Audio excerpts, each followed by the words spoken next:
Back here on Boxing Insider Fight Night from Sony Hall in New York City. Ready to go for our co-feature tonight. Terell Bostic and Clay Burns. Scheduled for 6 rounds. Bostic you see on the left of your screen, Burns on your right, fighting out of Fort Worth, Texas. Bostic, meanwhile, out of Wyandanch, New York, small village on Long Island. You would imagine, just like Michael Hughes, he has a lot of support in this room, which is filled up as we get ready for another match and get closer to tonight's main event. Heather Hardy and Tyner Cardoso going at it, 8 rounds in our main event at 135 pounds, but we are ready to go for our next bout. Bostic and Burns, 6 rounds at 135 pounds. The first show of 2023 for Boxing Insiders Fight Night here. It is Fight Night, Heather Hardy's Fight Night, a celebration of Hector Roca as the New York City boxing community coming together here in Times Square. Into the ring we go with Matt Compitello. The following contest takes place in the 138-pound division inside of 6 rounds. Ringside judges are Robert Perez, James Pierce, and John Signorelli. Referee in charge of the action is Eddie Claudio. The first individual making his way to the ring is approaching the red corner. Here is the blue corner, Clay Burns.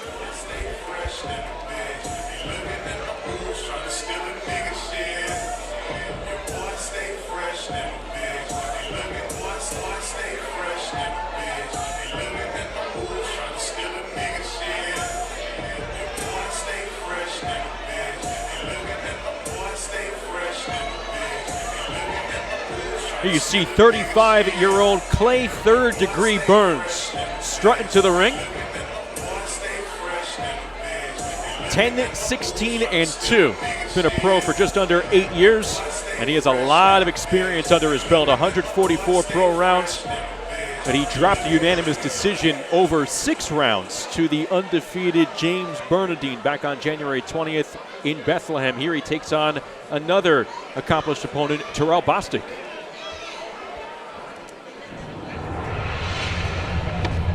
Tonight at the Sony Hall for the Boxing Insider, I'm coming to put on the show. Y'all gonna know who I am, Terell Bostic from Long Island. Remember the name.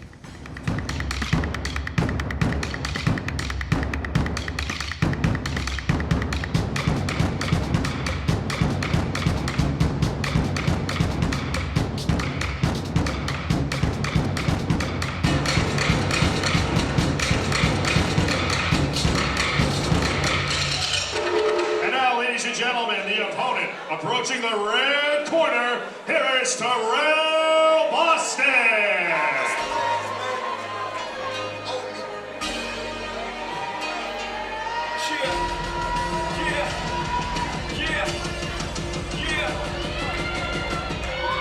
Welcome to the Empire State. Terell Bostic 7-1 with 1 knockout in his pro career. Approaching his 8th year as a pro. And the support from Long Island evident in this room. The energy continuing to climb here at Sony Hall. As we take a look at the tail of the tape between Bostic and Burns. Burns, 35 years of age, 4 years older than Bostic, though Bostic has 2-inch height advantage. And he has 1-inch reach advantage over Clay Burns. Again, our co-main event, 6 rounds at 135 pounds. A catch weight of 138 as we roll on with Boxing Insiders Fight Night. And we get going here with our co-feature.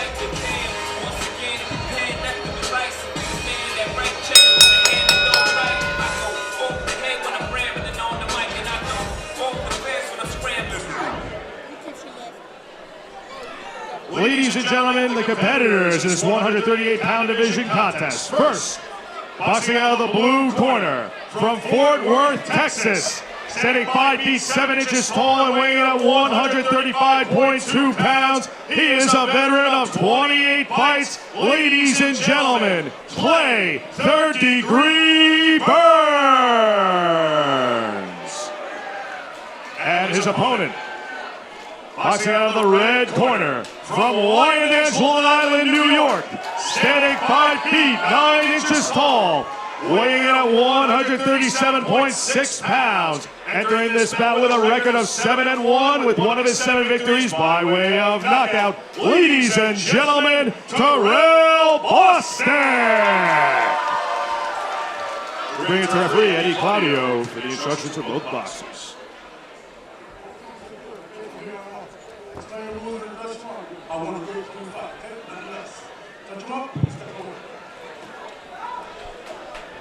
Eddie Claudio refereeing this one. 6 rounds at lightweight. As we get ready to go, Terell Bostic trying to end a 14-month layoff with a victory. Burns, meanwhile, trying to avoid dropping a 4th straight fight. And Burns is the one coming forward. He has the colors of the Ultimate Warrior with his trunks, and he looked like he was blitzing right out of the gate against Bostic.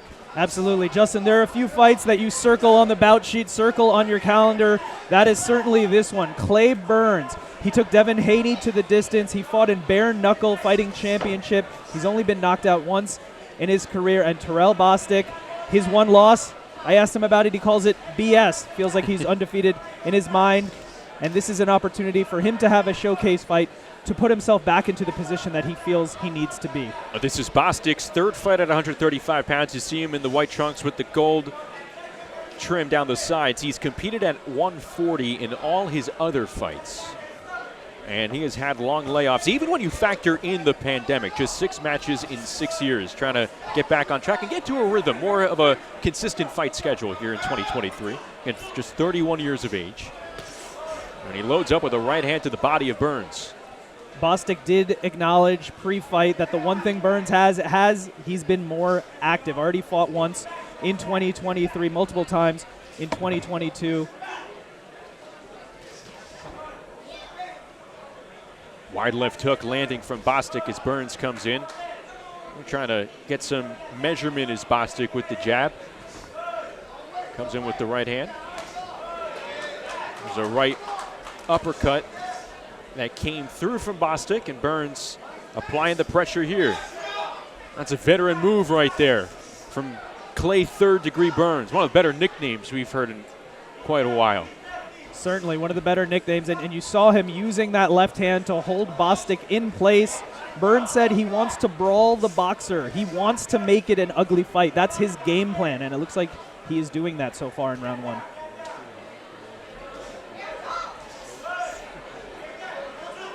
Good right counter on the move from Bostic.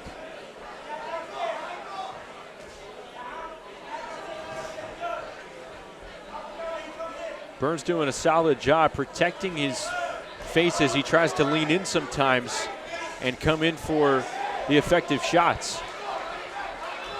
You could be reckless when you're coming forward like that, but Burns doing a good job, and it's been quite the opposite. There's a left hand that lands downstairs from Burns. And you saw there Bostic, he was backing up, but he did land the counter left hand, and that seems to be his game plan. He knows Burns is coming forward. He knows he's going to be reckless. Bostic's job is going to be plant and land a counter punch.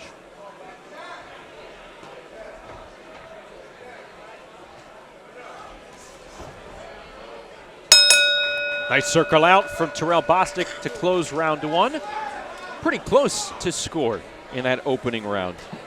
It's really what we've been talking about, Justin, throughout the night. How do judges score rounds? Do you award the aggressor who is moving forward but maybe a little bit more reckless? Or do you award the counterpuncher, moving backwards but landing those important power shots? That is the question.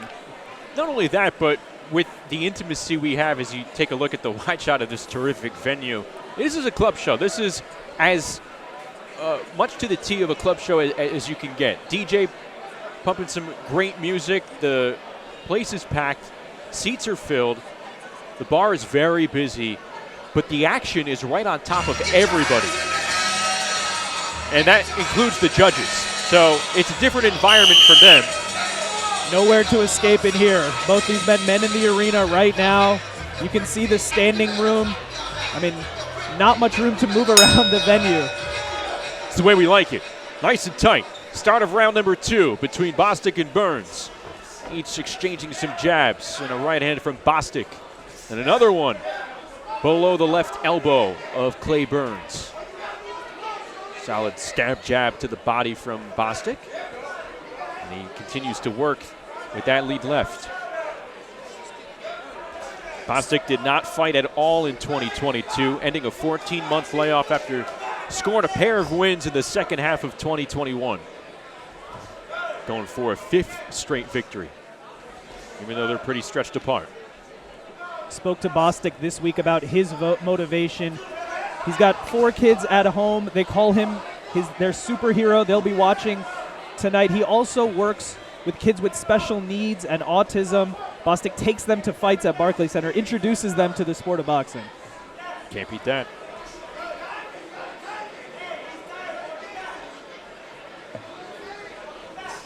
Oh, big overhand right. Might have smeared Bostic a little bit. And Burns applying some pressure. Bostic trying to fight out of the corner. Solid right-handed smack to the body by Bostic. That right hand finding a home downstairs. And you have to give Bostic credit. Burns is moving in and swarming him. Bostic keeping his composure, landing counter shots, not only to the head, but also successful there to the body as well. And Burns, thus far, doing a solid job sticking to his game plan from what he told you. Certainly, he wants to make it a rough fight, an uncomfortable fight, and that is what he's doing. The tick-tock defense coming in. He's met with a left uppercut from Bostic. Burns doing a good job being aggressive. Almost, I don't want to use the word pest, but you're trying to annoy your opponent with this style. I mean, having an opponent run at you with seemingly endless energy who's tough to knock out, I mean, yeah, that's a pest, absolutely.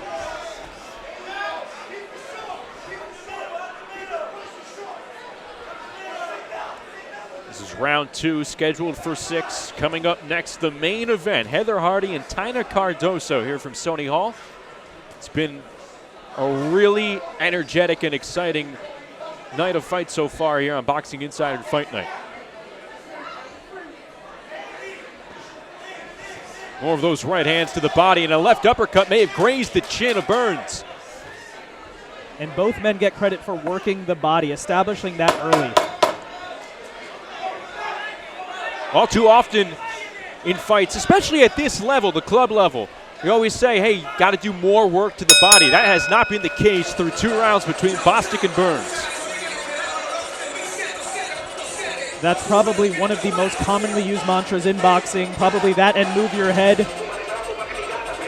In this case, we're seeing both men invest to the body just in very different ways. Clay Burns a little bit more reckless, running in, throwing those combinations as he's moving forward. Bostic a more measured approach.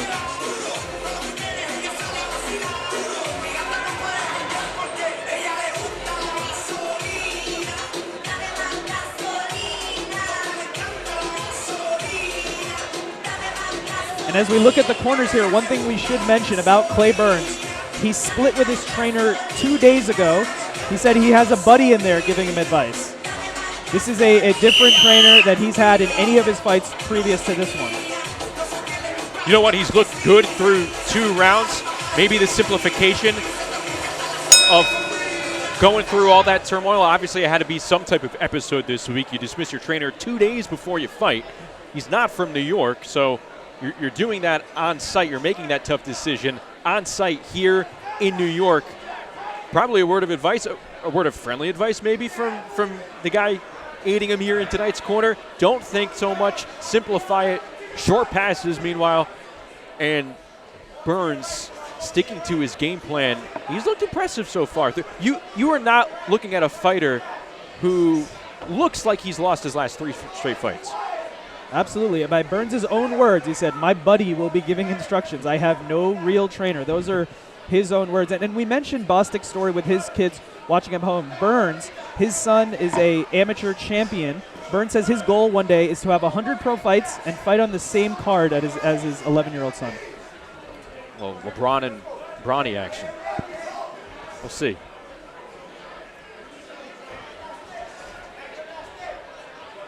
Again, Clay Burns, 10, 16, and 2. Oh, big right hand. It drops Burns.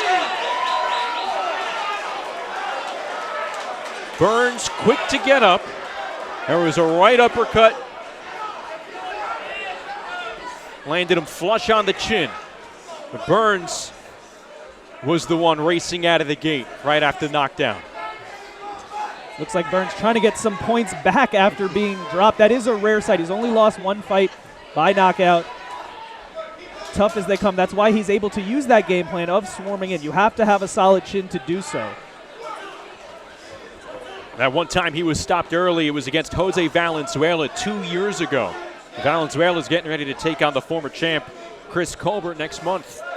Another solid left uppercut downstairs by Terell Bostic, who scored a knockdown here in the third. Burns showing some resiliency. Looks like he has his feet under him, no problem after that knockdown.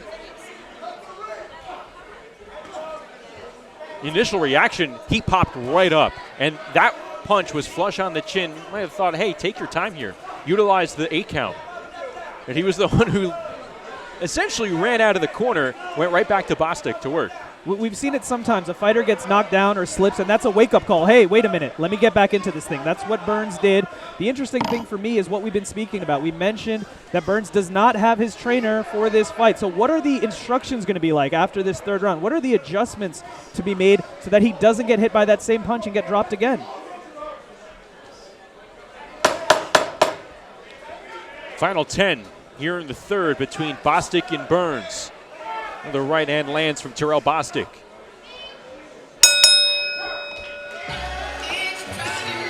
That right hand finding a home upstairs and downstairs for Terell Bostic.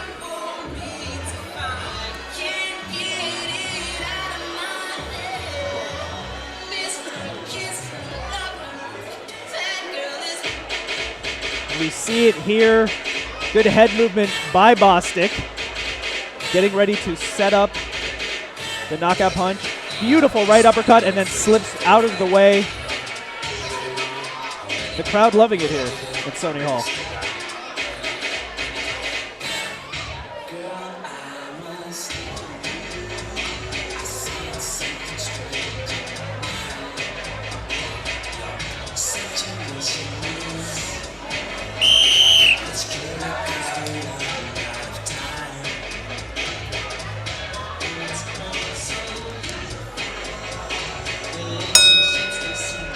Start of round 4 between Terell Bostic and Clay Burns. Bostic dropping Burns in the third. Bostic in the white trunks going for a 5th straight victory and trying to do so in his first ever pro fight in Manhattan. Again, from Long Island, fighting in Manhattan. Bostic from Long Island, like you said, he mentioned on his own admission, I had a rough upbringing. Boxing was a way out. He said you can't let your past dictate your future, and he is turning around his life and turning around this fight with that knockdown in round 3.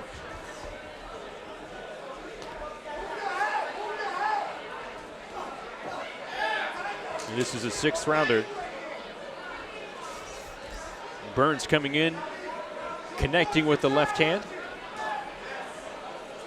You know, for as much dancing and movement that Burns has done, his head still on a straight line for the most part. I think that's one of the reasons why Bostic was able to catch him last round. But he has to be cognizant of that here. He tries to wind up with the overhand right. Absolutely. I mean, there's different ways to swarm a fighter to get on the inside. We mentioned that Burns is doing it in the more reckless form, almost running at Bostic. If you do that, it's going to be hard to run and move your head from side to side at the same time. That does occasionally make you a sitting duck, like that third round uppercut that Bostic landed.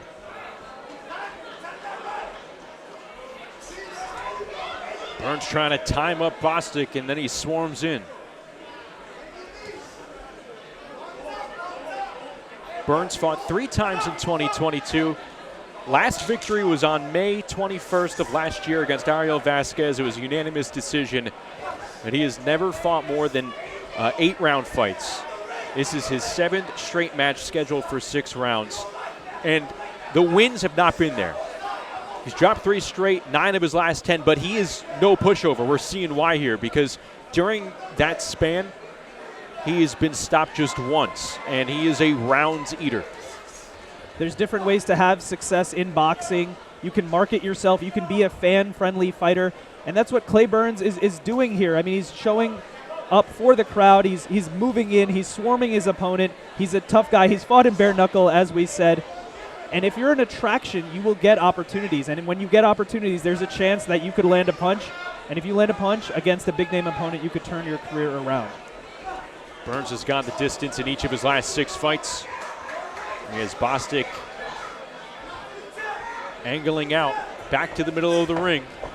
Burns certainly the busier fighter here in round 4, but not too many punches connecting.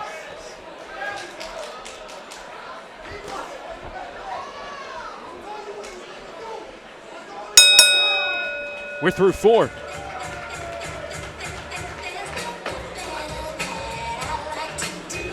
We say this in other sports all the time, tough out, right? And that might be a way to describe Clay Burns. Yes, he's a little reckless. Yes, he's moving in, not moving his head. Yes, he got dropped. But he's not going to make it easy. He's not going to lie down for Terell Bostic. He's going to make Bostic earn this victory. And that's what he's doing here tonight.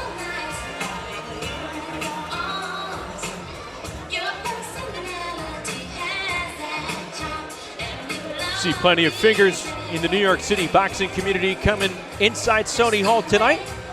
Another packed house for Larry Goldberg's Boxing Insider. Fight night here in Times Square.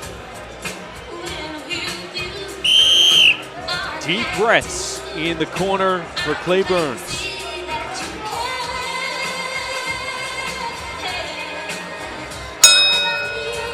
Here we go with round number 5. Scheduled for 6. Again, Burns in the neon trunks and Bostic in the white trunks. Terell Bostic trying to improve to 8-1.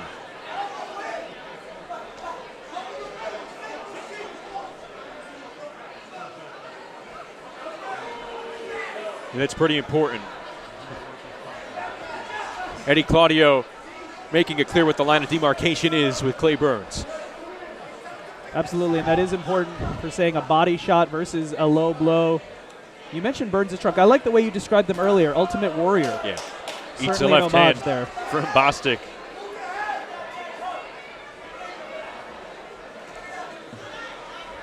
And he started this fight, opening seconds of round 1, literally blitzing Terell Bostic like the Ultimate Warrior did. Solid right counter from Bostic, then he's on the move. We're seeing good footwork from Terell Bostic this evening.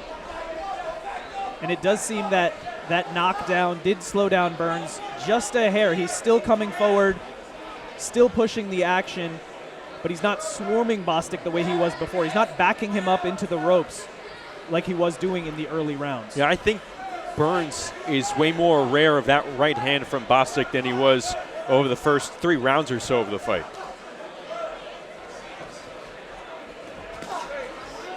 The looping right hand lands from Bostic.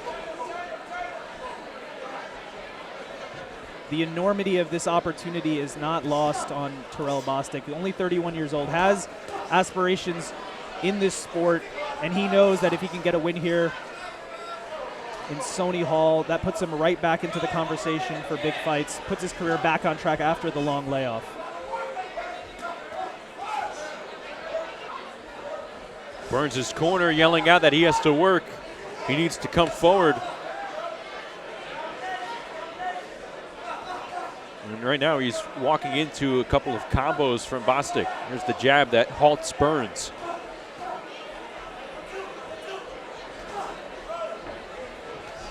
And you may say, well, he's moving in, he got dropped. Should he do more of that? Well, that's the way this guy fights. And if he's going to get a win, he's going to wear his opponent down by doing that. There is no plan B. This is the game plan.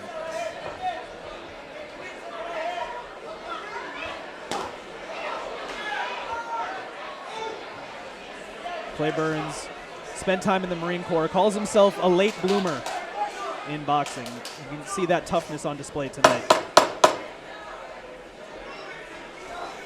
Just shy of his 8th anniversary as a professional. The veteran game to go the distance. And he's been a formidable test for Terell Bostic so far.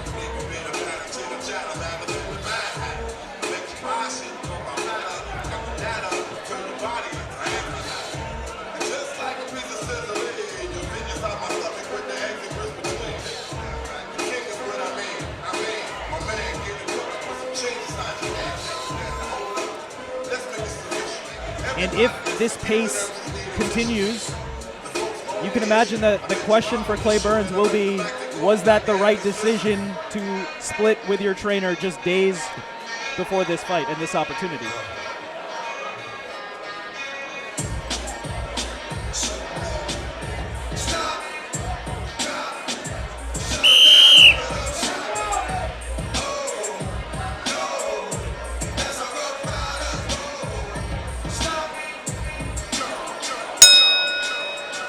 Underway with the 6th and final round here in our co-feature between Terell Bostic in the white trunks and Clay Burns in the neon trunks. Bostic recording a knockdown of Burns in the 3rd round, a right uppercut landing square on the chin of Burns.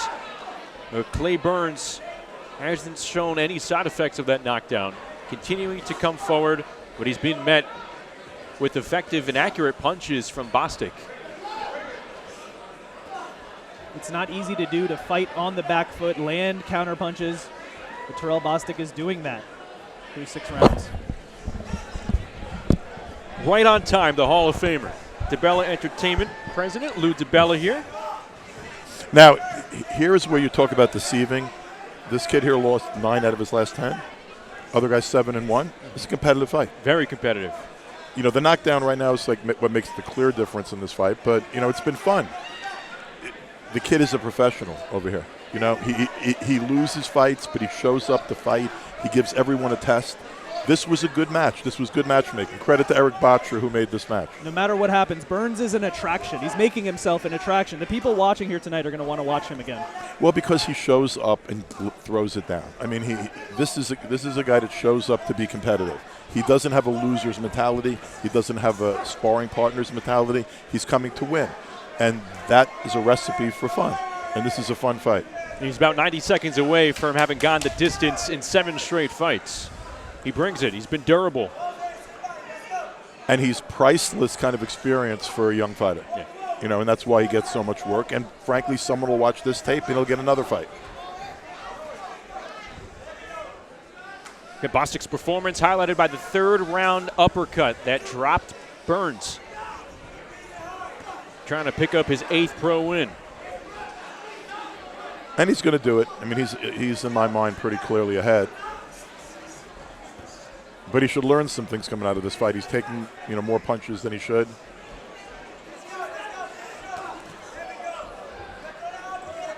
Sometimes you're going to meet those opponents that do not allow you to take any time off. Forget about rounds, but just time within rounds off. And that's Clay Burns for you right there. He's got a very good activity rate for a kid with an upside-down record. I mean, he brings action, and you have to confront the fact he's going to throw punches at you. We said he's a tough out. You see that name on the bout sheet, that's not who you want to compete with. You know he's going to bring the entire way through, and that's what he's done in this fight. Exactly. 15 seconds to go here in round number 6, the 6th and final round of this one at 138 pounds. And before I jump out quickly, I jumped in and out. Credit to Larry Goldberg and Boxing Insider, because these couple of shows that they've done, the first 3 shows that they've done, representative of New York City boxing. I think he can be proud of the product he's put out here. Big props to Larry Goldberg and Boxing Insider. You know, I'm happy to help them out. I'm happy to put fighters on their cards because he's doing it the right way. 100% was about to ask you, trying to figure out the right time in the 6th and final round of a fight, but what's your sense of, how do you take the temperature of the New York club scene right now? It's economically almost an impossibility to do regular New York City club boxing. It's very expensive. But if we don't do it, the sport's going to suffer. And club boxing is the heart and soul of New York boxing. And this is why I'm going to help Larry. I'm going to help anybody else who's trying to do it the right way in my city. You know, I'm not a 40-year-old kid anymore. You know, I'm a Hall of Famer. I'm 60 years old. I'm not going to be doing shows every month in New York City. So if I can help along some people like a Larry Goldberg, like a Boxing Insider, that want to do things the right way and show our sport in the right light, I'm going to help. New York certainly being represented here tonight. We mentioned Hector Roca and Gleason's Gym. We saw Michael Hughes representing Church Street, Hell's Kitchen in the building. And one thing that we've noticed is these fans are supporting their local New York fighters. We can hear that. Well, you saw the last fight. The Hughes kid is a personal trainer in New York. He has a giant following of clients. They come out to support his fights. And he works hard as a fighter. He works hard as a trainer. But he's developed a New York fan base. And New York fan bases can be very powerful. Remember Paulie Malignaggi, Peter Quill, and Danny Jacobs? You know, they all managed to do it by proving themselves, you know, in New York City. And I think that's with more frequency of club shows in New York City, with more stuff out of Boxing Insider, with the return of Broadway boxing, you know, we're going to rebuild from the bottom up. You have different factions of fans from different neighborhoods of Manhattan. You see Brooklyn show up as well. Long Island here for Terell Bostic. You can feel the varied energy in this room here at Sony Hall. Of course, Heather Hardy coming up in the main event. What are you looking forward to most watching Heather get back in the ring? I'm looking forward to it. Whenever you have a fighter that's sort of in the tail end of her career, Heather's around 40. She's been doing it forever. She's still one of the better female fighters in the world, but time takes wear and tear. So every time Heather gets in the ring now, I gulp a little bit. The girl she's fighting is a very tough girl in the next fight. But if Heather can win this fight and Heather can look okay doing it, there's probably one more huge fight in Heather's career. So tonight is a huge stepping stone for her. And it's, you know, people use that crossroads. She can't afford to do anything but win. So it's a very significant fight. I would never comment, you know, do the commentary with you guys on Heather's fight. I got to go get a beer and just watch from the back. But it's a very important fight for her. Lou, thanks for joining us. Taking the scene to its fullest here tonight. Always a pleasure to work with two pros like you two. Lou DiBella joining us here, the Hall of Famer at Sony Hall. We are ready to make this one official. The 6th-round contest between Terell Bostic and Clay Burns as we get ready to go to throw it back into the ring with Matt Capitello. Ladies and gentlemen, at this time we go to our ringside judges and the scorecards. Judge Robert Perez scores the bout 58-55. James Pierce scores the bout 57-56. And John Signorelli scores the bout 60-53 in favor of the winner via unanimous decision, Terell Bostic.